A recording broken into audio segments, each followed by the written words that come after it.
Nebuchadnezzar is one of the most powerful figures in the ancient Near East. Nebuchadnezzar wasn't just the longest reigning king of Babylon. He was likely their greatest. His power stretched far and wide, influencing different cultures and even sacred texts. He defeated the Egyptians, conquered the Assyrians, and destroyed Jerusalem, the heart of Judah. People practically saw him as a god on earth, and he almost believed it himself. But then, something unexpected happened. He had an encounter with the Almighty and discovered a hidden truth unknown to ordinary people. How did this powerful king encounter God? What was the profound truth he learned? Join us as we explore the hidden teachings of the Bible and uncover what Nebuchadnezzar knew that you don't. Nebuchadnezzar was a powerful and famous king of ancient Babylon, reigning from about 605 BC to 562 BC. He is best known for his military campaigns, such as the capture and destruction of Jerusalem and the exile of the Jewish people. His reign was marked by constant warfare, the construction of the legendary Hanging Gardens, other grand architectural works, and a centralized government. He was an ambitious ruler who wanted to expand his empire and showcase his wealth and power through monumental projects. However, Nebuchadnezzar was also known for his arrogance and pride, which ultimately led to his downfall, as depicted in the Bible. People of all ages and statuses, from the elderly to children, showed their respect by kneeling before him. His power was unmatched, creating a vast empire that included Assyria and Egypt, making him a dominant force in the ancient world. But his immense success made him prideful and lazy, distorting his view of life and the world. In his pursuit of power, he besieged Jerusalem, a crucial city for the people of Judah.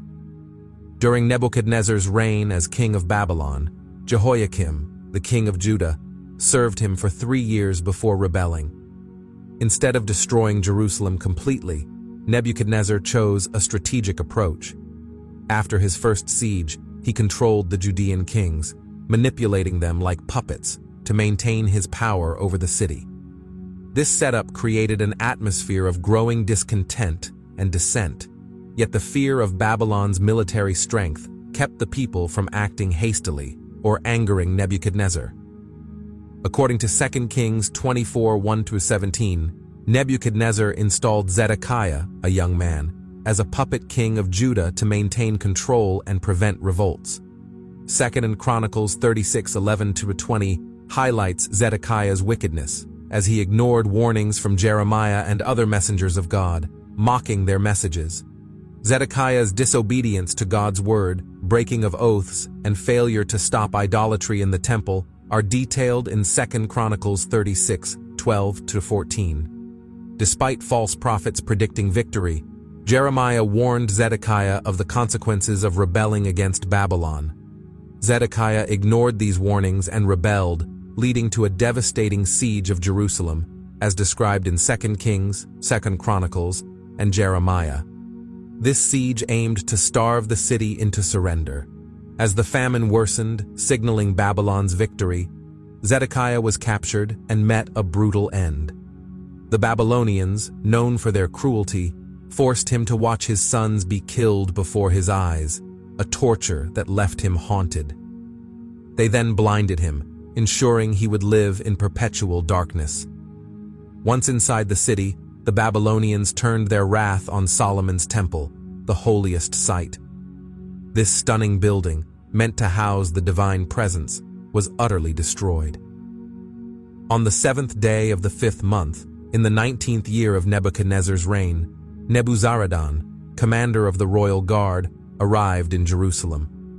He burned the temple, the royal palace, and all the important buildings, reducing them to rubble. 2 Kings 25, 8-9. The destruction of Jerusalem's walls left the city defenseless. It had been a refuge for its people until Nehemiah rebuilt it years later. The Babylonians didn't just defile the holy site, they plundered its treasures. They took everything from the temple of God and the king's palace, including items used for cleaning, considering them precious. 2 Kings 25, 13-15. Solomon's magnificent temple, once the glory of God and the pride of the Israelites, was reduced to ruins. Its destruction symbolized a broken covenant and a damaged relationship between God and his people.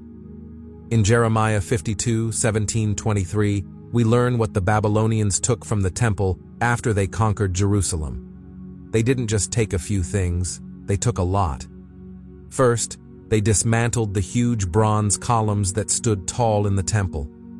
These columns were about 27 feet high and had a thick bronze base with intricate decorations. They also took a massive bronze basin known as the Sea, which was used for ceremonial washing, along with the pedestals it stood on. The Babylonians didn't stop there. They also collected all the smaller items used by the temple priests, like pots, shovels, and bowls. They even grabbed gold and silver objects, leaving nothing behind.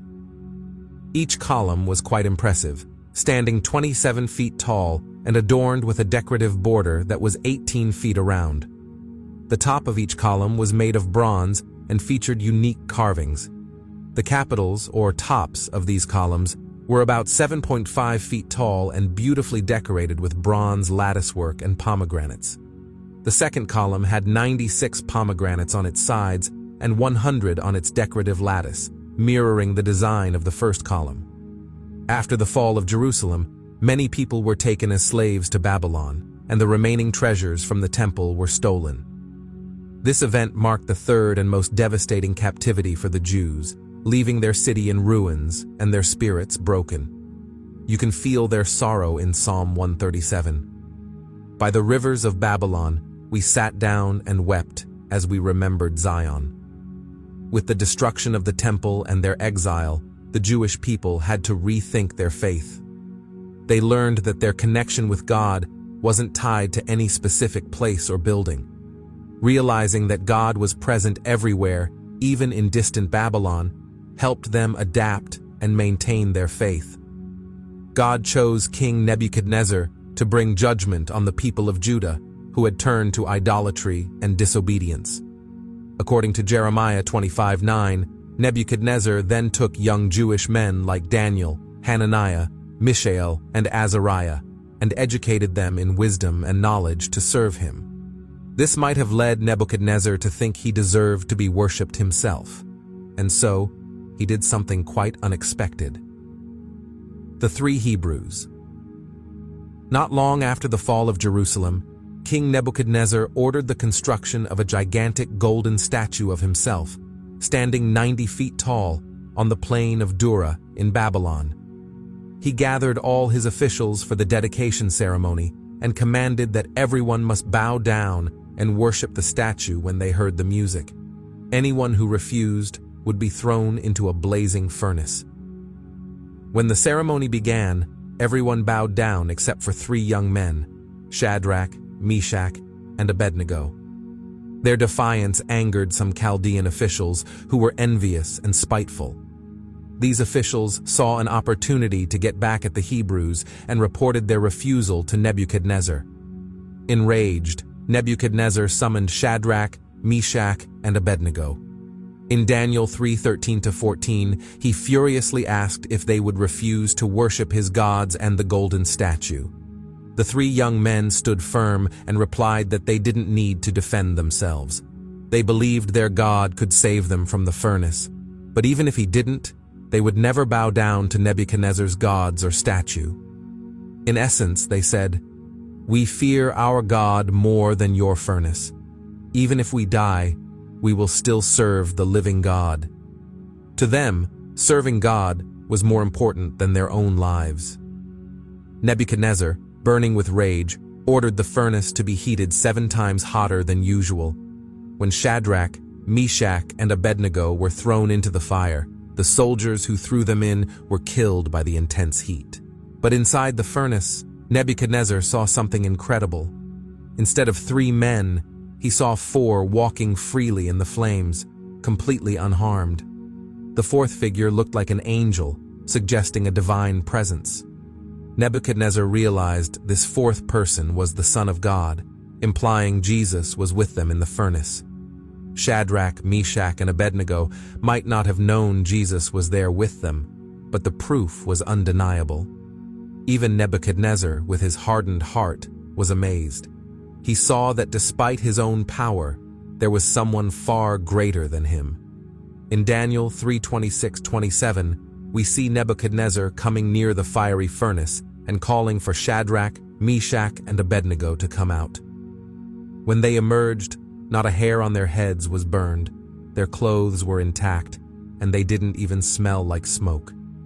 Their survival was miraculous, showing that their faith in the one true God was stronger than the flames meant to destroy them.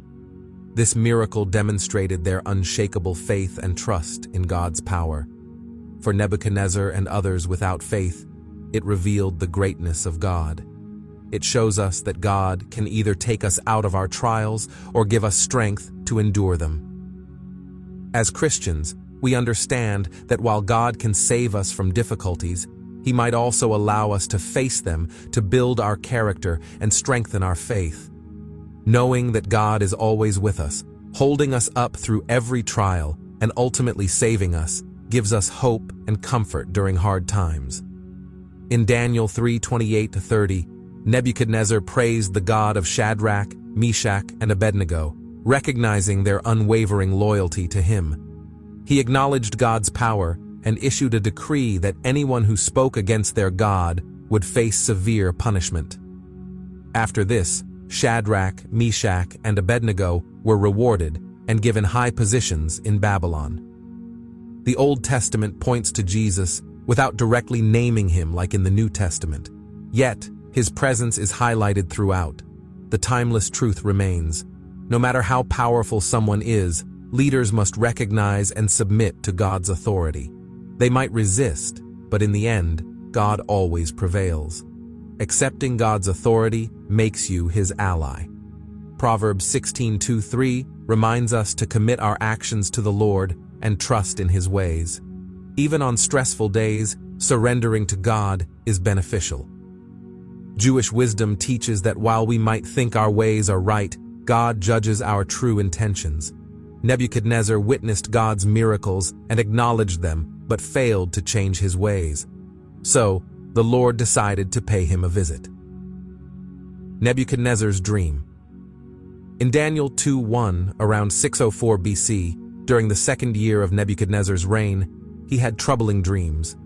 This was God's first encounter with Nebuchadnezzar. The king demanded his wise men not only interpret the dream, but also tell him what the dream was. In Daniel 2:9, he summoned magicians, enchanters, sorcerers, and Chaldeans to explain the dream. If they failed, they faced severe consequences, being cut into pieces and their houses destroyed. Success, however, meant rewards and fame. Even though their job was to communicate with the gods, they couldn't meet Nebuchadnezzar's demands. His threat reflected his well-known brutality. In Daniel 2:10-11, the Chaldeans acknowledged that Nebuchadnezzar's request was extraordinary, something only the gods could fulfill. Unable to meet his demands, Nebuchadnezzar became furious and ordered the execution of all the wise men in Babylon. In Daniel 2:12-13, this decree included Daniel and his friends, putting their lives in danger. Nebuchadnezzar, in his search for true wisdom, saw this as a chance to test his father's old advisors.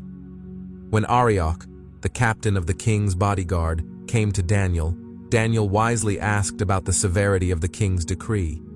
In Daniel 2:14-16, Arioch explained the situation, setting the stage for God to reveal the dream to Daniel. Daniel requested more time to interpret the dream, staying calm and composed during the crisis. This reaction highlighted his true character, as difficult times reveal one's essence. Daniel sought time to consult God.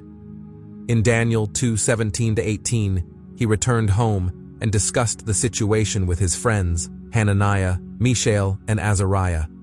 They prayed to the God of heaven for mercy, hoping to avoid being executed along with the other wise men of Babylon.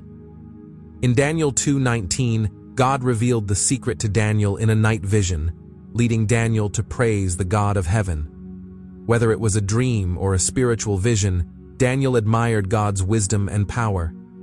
In Daniel 2:20-23, Daniel praises God for his authority over time, seasons, and rulers. He acknowledges that God grants wisdom and intelligence to those who seek him. Daniel thanked and blessed God for revealing the answer to the king's problem, demonstrating his faith and gratitude. He glorified the God of heaven for his unmatched power and might, recognizing that no one, not even a king like Nebuchadnezzar, is above him.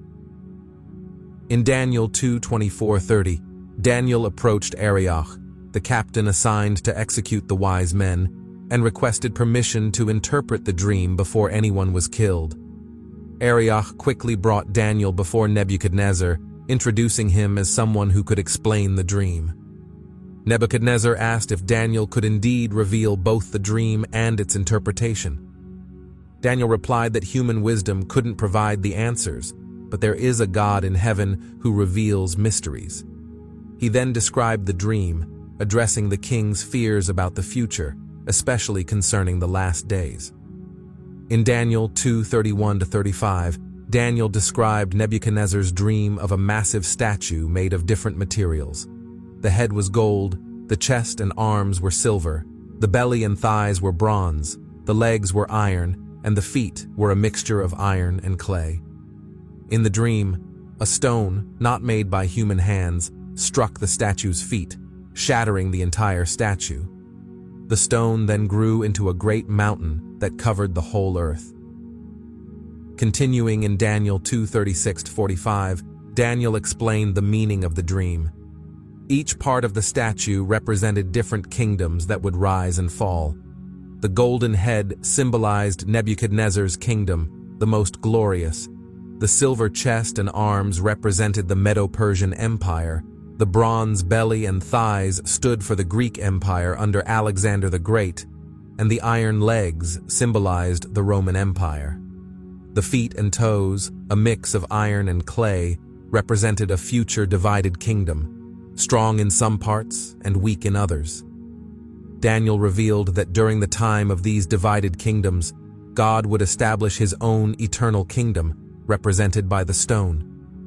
This divine kingdom would crush all others and endure forever. Daniel emphasized that this vision showed God's control over history, foreseeing the rise and fall of empires until his eternal kingdom prevailed. Daniel assured Nebuchadnezzar that the dream and its interpretation were trustworthy, as the Almighty God had revealed the future to the king. Nebuchadnezzar's dream symbolized a series of kingdoms, starting with Babylon as the head of gold, which represented Nebuchadnezzar himself. The following kingdoms, Medo-Persia, Greece, and Rome, were depicted with materials of decreasing value, showing their declining centralized power compared to Babylon. History confirmed this prophecy as these empires succeeded Babylon. Each metal in the statue symbolized the character of its empire. Babylon was gold, symbolizing absolute monarchy. Medo-Persia was silver, representing a monarchy with strong nobility. Greece was bronze, standing for a government of educated people. Rome was iron, a military democracy. The duration of these empires varied. Babylon lasted 66 years. Medo-Persia lasted 208 years. Greece lasted 185 years. Rome lasted over 500 years. This detailed interpretation of Nebuchadnezzar's dream revealed the rise and fall of these mighty empires. Despite having Daniel interpret his dream and recognizing it as a warning, Nebuchadnezzar did not change his ways. His pride remained, and he did not humble himself before the Lord of hosts. Nebuchadnezzar's last lesson. Nebuchadnezzar's wife was feeling homesick, and he couldn't understand why. Proud of his achievement, Tangled in despair, in the shadows we fade, in the shadows we break, in the shadows we find pieces of a shattered mind that search but never see.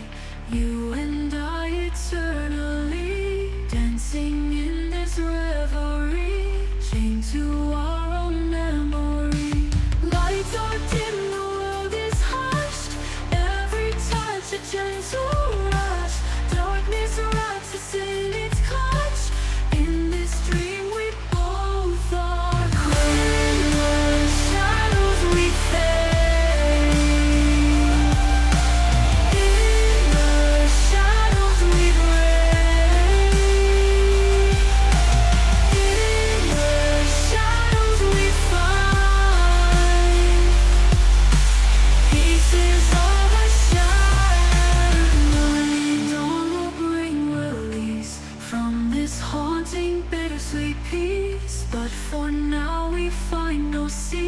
lost in shadows, finding no. In the shadows we fade.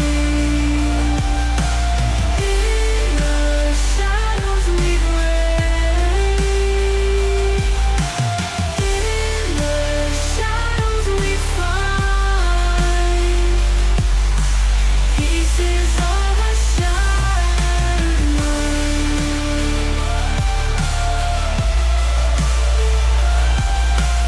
Fading whispers haunt. And within a moment showed that he really was so. To believe in the incarnation, to believe that he is God, makes it hard to understand how he could be ignorant, but also makes it certain that if he said he could be ignorant, then ignorant he could really be. For a God who can be ignorant is less baffling than a God who falsely professes ignorance. The answer of theologians is that the God-man was omniscient as God and ignorant as man.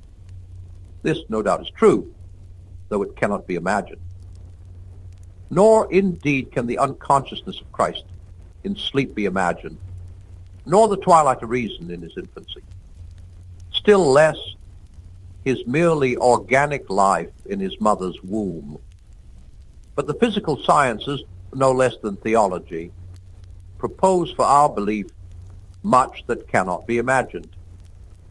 A generation which has accepted the curvature of space need not boggle at the impossibility of imagining the consciousness of incarnate God. In that consciousness, the temporal and the timeless were united. I think we can acquiesce in mystery at that point, provided we do not aggravate it by our tendency to picture the timeless life of God as simply another sort of time. And wanting to make her happy, he built the Hanging Gardens of Babylon, one of the ancient wonders, and even created a private zoo for her entertainment. One day, while standing on his palace roof, he admired his accomplishments and proudly proclaimed, "Have I not built great Babylon with my power and glory?" That night, Nebuchadnezzar had a troubling dream. Seeking an interpretation, he called his wise men, including Daniel, also known by his Babylonian name, Belteshazzar. The dream was about a grand tree visible from afar but out of reach to most creatures. An angelic messenger was instructed to cut down the tree, leaving only the stump covered with iron and bronze, and to make the ruler's mind like that of a beast for 7 periods of time.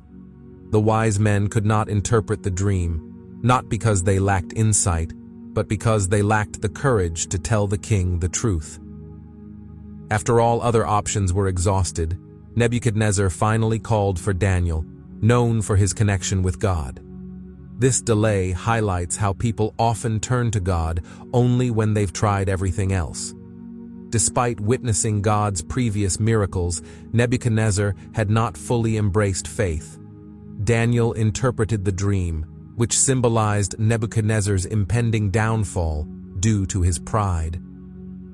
The grand tree in the dream represented Nebuchadnezzar's reign, majestic and far-reaching. The command to cut down the tree and transform the king into an animal-like state signified his coming humiliation. This divine judgment was intended to humble Nebuchadnezzar and show that the Most High God rules over all earthly kingdoms, lifting up the humble and meek. Daniel explained that the tree symbolized Nebuchadnezzar's greatness and authority. The angel's decree to cut down the tree, leaving only a stump with an iron and bronze band, represented the king's future ruin. The 7 years were meant to impress upon Nebuchadnezzar that heaven governs the earthly realm and that he must acknowledge God's sovereignty. Despite the severe judgment, Daniel offered a glimmer of hope. The dream also revealed that Nebuchadnezzar's kingdom would be restored if he acknowledged the sovereignty of the Most High God. Daniel spoke with love and truth, much like the prophet Nathan did with King David. Prophets often use trees to symbolize great leaders in their messages. Daniel foretold that Nebuchadnezzar would face humiliation, being driven away, eating grass, and being drenched with dew for 7 years. This was part of God's plan to help Nebuchadnezzar recognize that heaven rules over earthly kingdoms. Despite this warning, Nebuchadnezzar did not humble himself or heed Daniel's advice to turn away from sin and embrace righteousness. Unlike the people of Nineveh who repented when Jonah preached, Nebuchadnezzar ignored the warning. A year later, while admiring the greatness of Babylon, a heavenly voice declared that his kingdom would be taken from him. Nebuchadnezzar then experienced madness, living like an animal, eating grass, with hair like eagle feathers and nails like bird claws. Nebuchadnezzar had a year to repent, but forgot the warning from his dream. However, God didn't forget. Recent archaeological discoveries have confirmed Nebuchadnezzar's significant role in building and enhancing Babylon, countering earlier doubts about his achievements. Inscriptions on bricks showcase his contributions to Babylon's beauty and strength. Nebuchadnezzar's story teaches the importance of heeding divine warnings and humbly repenting. Nebuchadnezzar's dream eventually came true. He lived as if he were an ox, eating grass and behaving like an animal. However, there's debate about the historical accuracy of this madness. From 582 BC to 575 BC, there are no records of Nebuchadnezzar's activities, which is unusual for a king known for his accomplishments. This silence suggests he might have faced significant personal challenges. After the time of his punishment, Nebuchadnezzar's sanity was restored. He looked to heaven, and his understanding returned. He praised and honored the supreme God, recognizing his eternal rule over all kingdoms. Nebuchadnezzar acknowledged the vast difference between human power and divine authority. He was fully restored to his kingdom, which became even greater than before. Through his transformation, Nebuchadnezzar came to recognize and glorify the Lord of Heaven.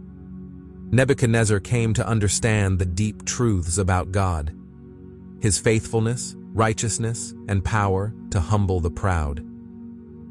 The Babylonian king discovered the truth about himself only after acknowledging the truth about God. This change in perspective calls us to return to reason and worship with sincerity. Just as Nebuchadnezzar did, we should trust in God, which can transform our prayer life and reveal His power. We see God's ability to change our thoughts, reverse natural laws, and send angels to accomplish His will. God's intention was to restore Nebuchadnezzar, not to humiliate him. Let us bow our heads and worship the living God, who has the power to renew and uplift us. Nebuchadnezzar learned a powerful lesson. God humbles the proud. Some believe that Babylon symbolizes the world system, and Nebuchadnezzar's fall reflects the judgment of nations. His eventual restoration can be seen as a symbol of the millennial kingdom when God's righteous rule will be established. God's discipline was effective. After his time of madness, Nebuchadnezzar returned to his palace with a transformed heart. He recognized that his greatness came from God, not from himself. This shift in perspective led him to exalt God rather than his own achievements. Nebuchadnezzar's story highlights the value of humility and the dangers of pride. Proverbs teaches that pride leads to downfall, while humility brings honor. Respecting God and avoiding evil lead to success and help us avoid stumbling. Proverbs often teaches that pride comes before a fall, a lesson symbolized in the Garden of Eden. Humility and a deep reverence for the Lord keep us steady and aligned with God. Thinking we can claim God's honor as our own is like challenging the Creator of the heavens and the earth. The reassuring truth is that God never rests. The God who never sleeps is a strong and reliable foundation we can trust. Psalm 121 reminds us that our help comes from the Lord, the Maker of heaven and earth. He is our protector, always watching over us day and night and safeguarding our lives. The story of Shadrach, Meshach, and Abednego inspires us with their unwavering faith in God. Their example shows that no matter what life throws at us, standing firm in our belief leads to true victory. Trusting in God, who never sleeps, brings deliverance and strength. Fear, on the other hand, can give the devil a foothold. Isaiah 40:31 reminds us that those who wait on the Lord will have their strength renewed. Thank you for watching. We'd love to hear your thoughts in the comments below. Don't forget to like, share, and subscribe for more inspiring content.